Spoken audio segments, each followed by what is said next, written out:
I was in my 30s when my grandmother died, and it was hard. And then 6 months later, my dad died, and that was even harder.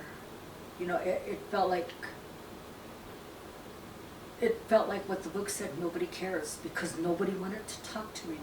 I couldn't talk to anybody. It felt like nobody knew what I was feeling. It was,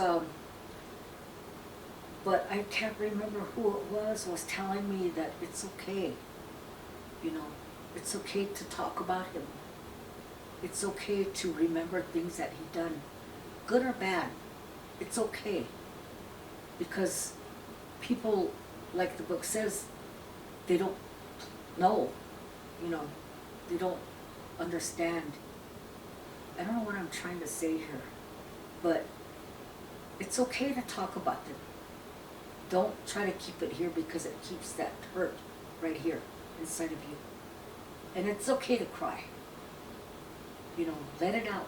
Because, you know, they say tears, in our culture it says, they say tears are medicine. And if you keep it bottled up right here, and it does, if you ever notice, if you have those tears, you're hurting right here, it hurts. But if you release it, all that stuff comes out.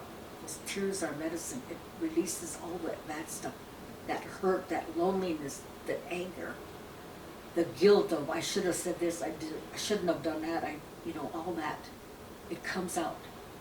You don't, it's still there, but not as bad. And it's always going to be there. You know, my dad's been dead since 1986. And every now and then, I'll sit there and think about him and cry. But it's not, you know, it's because I miss him. I wished he was still here. My dad was an alcoholic, but he was still my dad. So I think I did most of the healing on my own. You know, I felt that I knew how, because I watched my grandmother and him go through it. It seemed like they knew how to grieve. And I think it was my dad and mom's generation that lost that ability to grieve. And so it's going down. So now these kids, they don't know how. And I try to tell them what I've been through, but it's like they don't listen. They don't want to listen, or something. You know.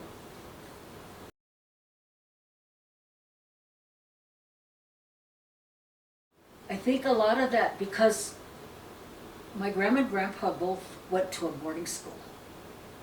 And my dad and my mother both went to a boarding school. And I went to a boarding school.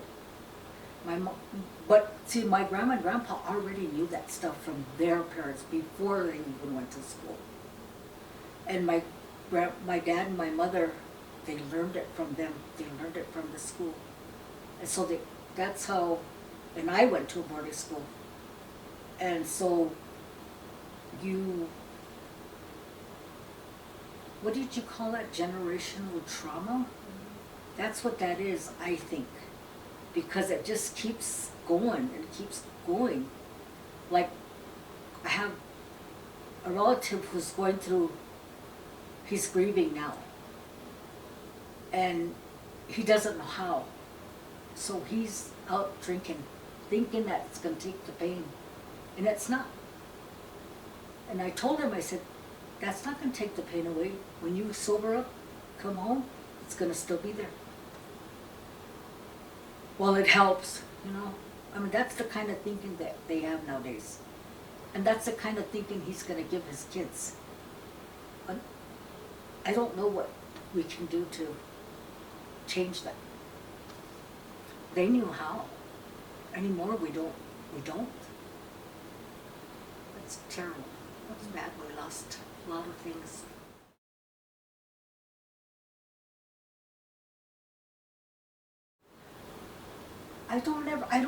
ever remember them teaching us about anything like that. They never, ever, that I know of, that I can remember, and I've been in boarding school since I was in 3rd grade. They let you cry. But then you didn't cry because the girls made fun of you if you cried. And the only time you cried is when you got beat up by other girls, you know. And so we never really, I don't think they ever taught any of us how to handle any kind of emotion. Because there were so many of us, I guess, I don't know. They sure taught us how to clean, how to cook. You know, they taught us all that stuff, but not the emotional, is that what it is, emotional part of you? That's none of the things that, I remember being angry, and I said I was never going to send my kids to a boarding school again, because of the things that I went through at boarding school.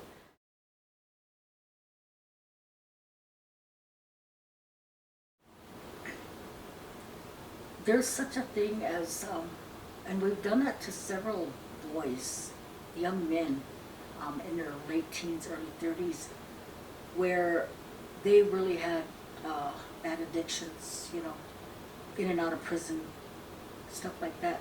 So we took them into a sweat, and we had that calling back the spirit ceremony, and it felt like to me that when they came out, they were, you could see in their face that they were calmer, I guess you might say, like something opened their eyes, like, you know, like that, you know, and so, and to this day, 2 of them are still, you know, going to sweat ceremonies, stuff like that.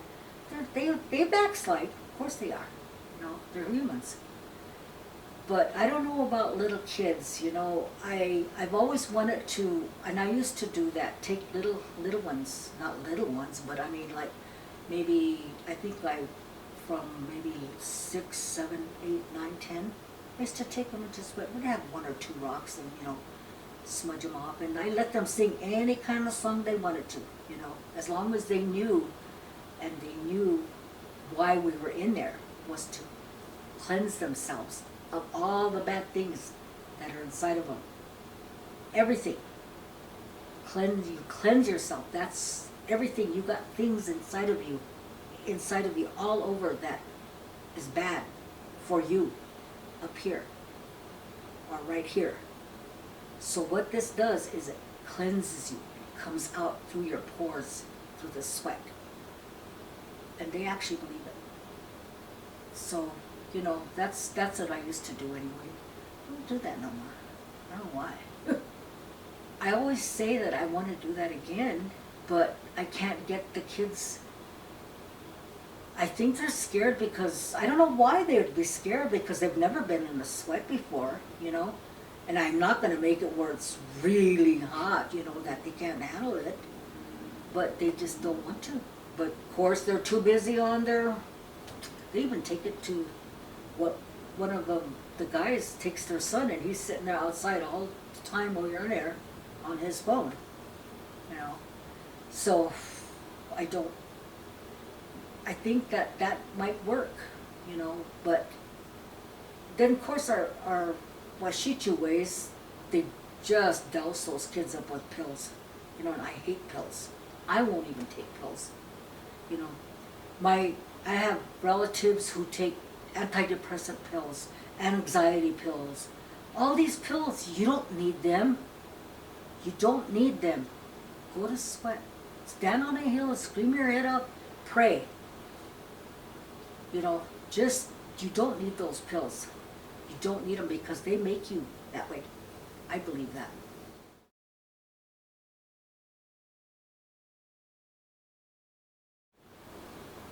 Just ask. All you gotta do is ask. Somebody that you know sweats, ask. You know, you don't, it's not just for one family, one person, one group of people. Anybody is welcome. Where I go, that's what we do. Sure, you can come in. You know, you can only sit 1 or 2 rounds if you want. You know, as long as you know why you're in there, to get that hurt out. There's places you can go. Don't be afraid to ask.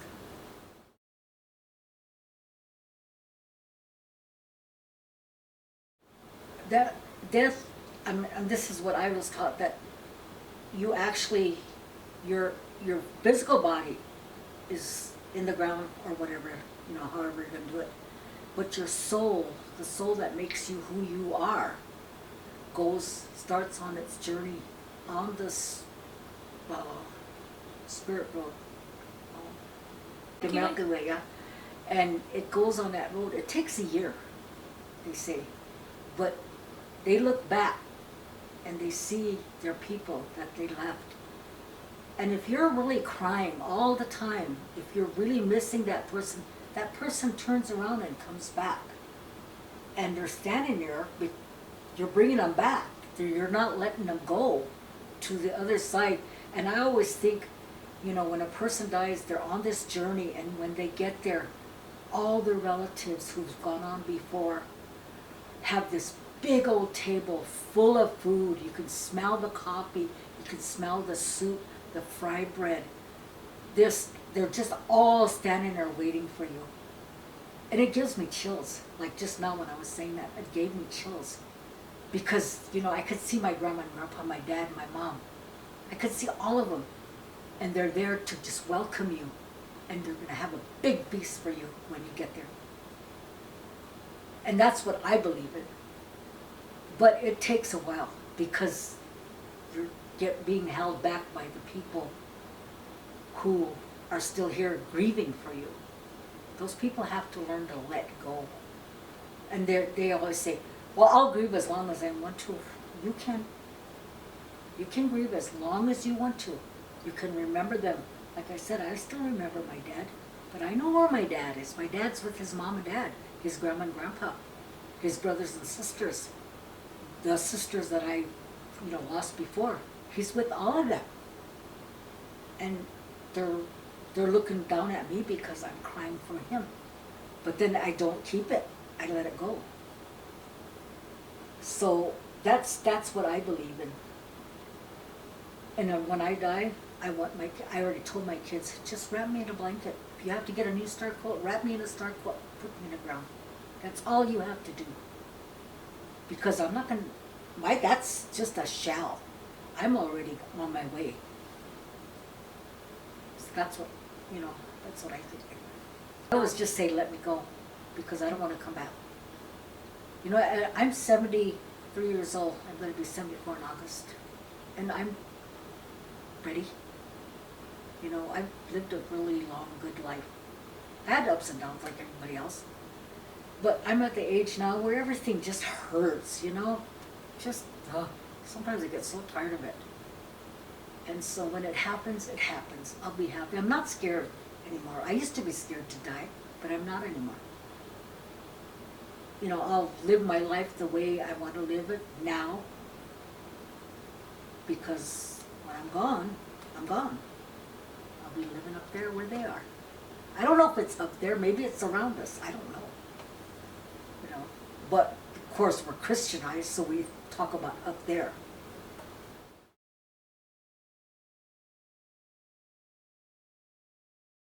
Well, it used to be you grieve for a year, and then you wear black for a year, and you stay home, you don't go out in public, but anymore it's not, you can't do that because you're working, you got kids who go to school, they have school functions, all this stuff that's around you.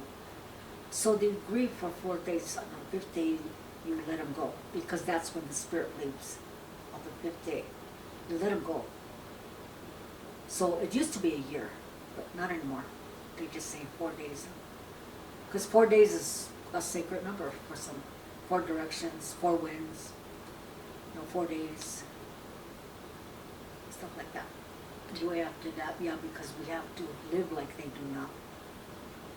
So that's why they changed it to 4 days, and on the 5th day you let it go. So that a lot of these people who have passed away, they're already gone by the time they're burying them, because they take a long time to bury them. So, you know, they're gone. Don't cry. They're happy where they're at. They're not hurting. I told this relative of mine, she's not hurting, but she died of cancer. You know, and she was in pain. She didn't want no treatments anymore. She just gave up. I said, let her go, because she's not hurting. She's walking up there with her mom and dad. Let her go. Just, if you have to cry, cry. But don't just constantly crying and get yourself where you want to get drunk and do drugs and beat up somebody and be mean and ugly. You know, don't be like that, because she wasn't like that.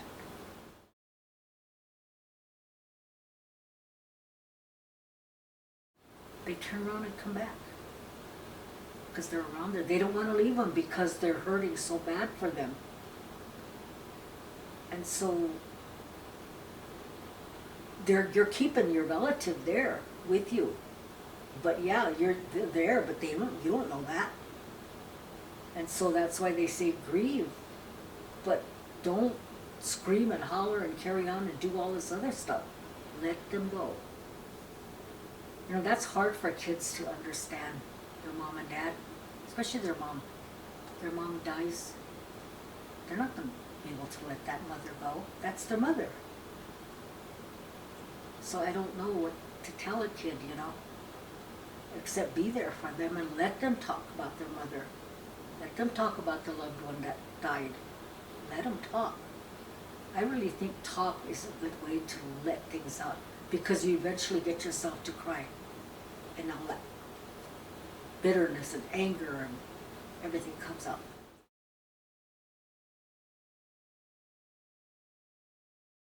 Why?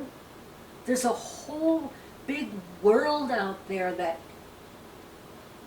you should be enjoying because you're so young. You know, when you get out of school, join the service. Do something. Don't sit there and dwell. You know, there's nothing in the rule book that says you have to stay here. Go out and do something and then come home. You know, if you want to come home, come home. But experience it. Don't just sit there and dwell on it. And that's what I think a lot of these people who are abusing alcohol and drugs do. Nobody cares. Because, you know, you're laying there, passed out, drunk. Who in the hell wants to be in a body that's passed out and drunk, you know? So your spirit gets up and just kind of wanders around looking at things, you know, just trying to be a little boy that you should have been. And then when you wake up, you don't know your spirit's gone, so you stagger away, and your spirit's still out there, wandering, looking for you. There's a lot of spirits out there because of that. And so that's what these ceremonies are for, is to call that spirit back. Your spirit leaves you when you're grieving. Call it back, so you'll feel that fullness, or that emptiness that you're feeling inside of you, that can be filled if you call your spirit back.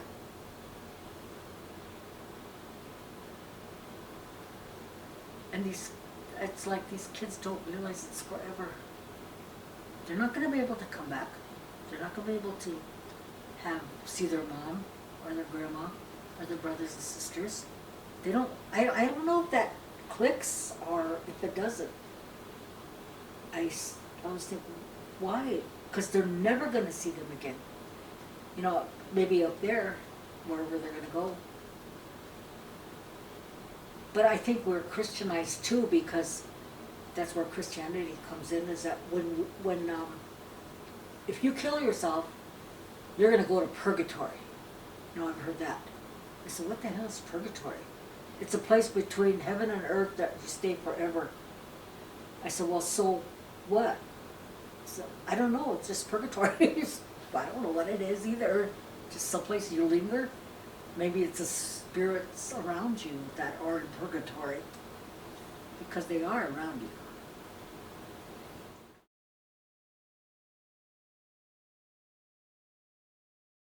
You can, when you're lonely, when you're hurting, angry even, that hurts right here, because your spirit needs to come back. And a lot of these little kids need that. They need to call their spirit back. Because, I mean, when you think about it, if you think about it in the terms that I think about it, what being or person would want to hurt? What thing or person wants to stay next to a drunk person, or a person who's out of their head from drugs, or who's getting beat up, or being thrown around, or being bullied?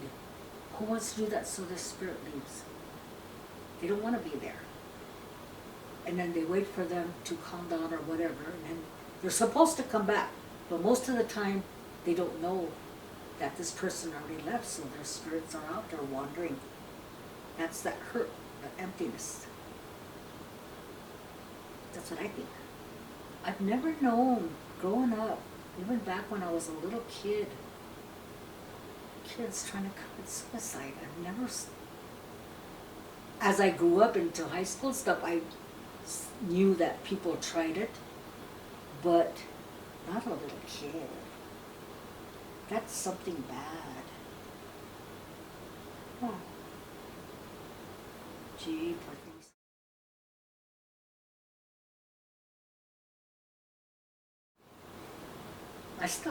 Like last week, I had a cousin that died, and I had, she was probably my daughter-in-law. She died. And at first, my cousin died first. She was my first cousin. And I felt bad, you know. And then when she died, I felt bad, because she lived with us. And then all I could do was just sit down there and cry. I sat down and I cried. Cried for about a good 20 minutes. Then after I got done, I was okay. I was able to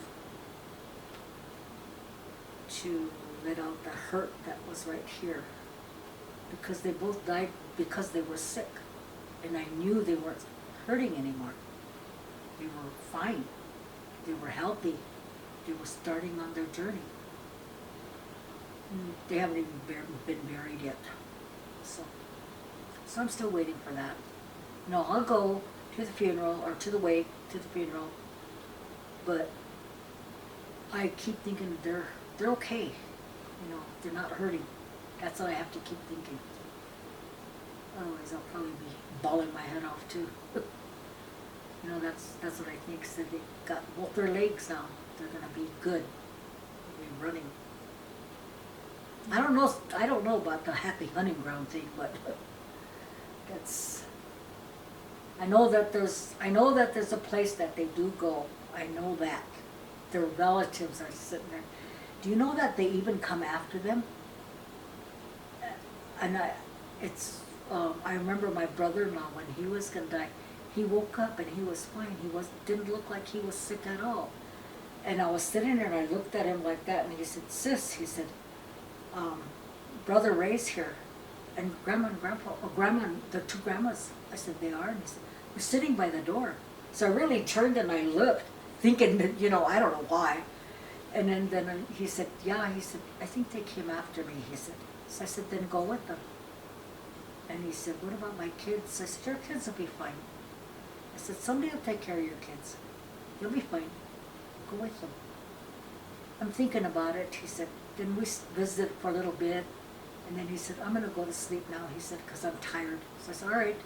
So I sat there for about a good 2-3 hours. And then his sister came in. She said, "If you want to go home, I'll sit here with him," she said. So I went home that quick. They called me and he died. I said, he let himself go, so they took him. That's what I want to see. I want to see that one before I die. I want to see my grandma, my grandpa, and my dad. my mom. I want to see them sitting there waiting for me. That's what I want to see.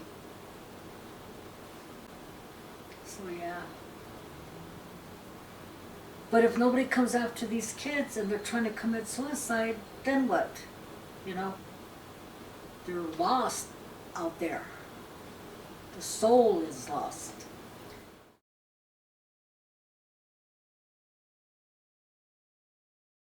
Yeah, or maybe, I don't know. The things, like even sometimes when I'm sitting in my house, something will fall. And I always think, oh, I suppose that's Dad, you know. Or one time when my grandma died, I was feeling bad. About a couple months after she died. And I was dreaming, I was laying, we always fixed our bed in front of the TV, you know, and watch TV. We didn't have TVs in every room like we do now. And so we were laying there and I smelled coffee. And then somebody knocked on the door in my dream. So I got up and I answered it, and it was my grandma. And I said, oh, she said in Indian, she said, there you are. So I said, were you looking for me? And she said, yeah. So I said, come in. So she walked in and I woke up. So she came. She found where we were. And she came. Same with my dad when he died. I woke up and I could smell that cigarette smoke. So I was looking around and I was thinking, what is that? Who's smoking? And I looked towards the table like that, and he was sitting, but he always sat with his legs like this, skinny little guy. And he was sitting there, it was dark, sitting there smoking, you could see the end of the cigarette. And I said, do you want coffee? He didn't answer me. So I got up and I made coffee, and I was standing there making coffee, and I turned around and he was gone. So I said, oh, he's here. So I just figured that's them just knocking things around. I said, just leave me alone. Or you can get a whiff of something. You know, every now and then when I'm sleeping, I whiff of coffee, so I know my dad's around. Yeah, they're around. I think they come back to visit every now and then they go back. But that just kind of contradicts, I was just thinking about that when I said that. What we believe that if you keep crying, then they come back. But then when they come back, they stay with you. They don't go like they do. So maybe that's a difference, I don't know.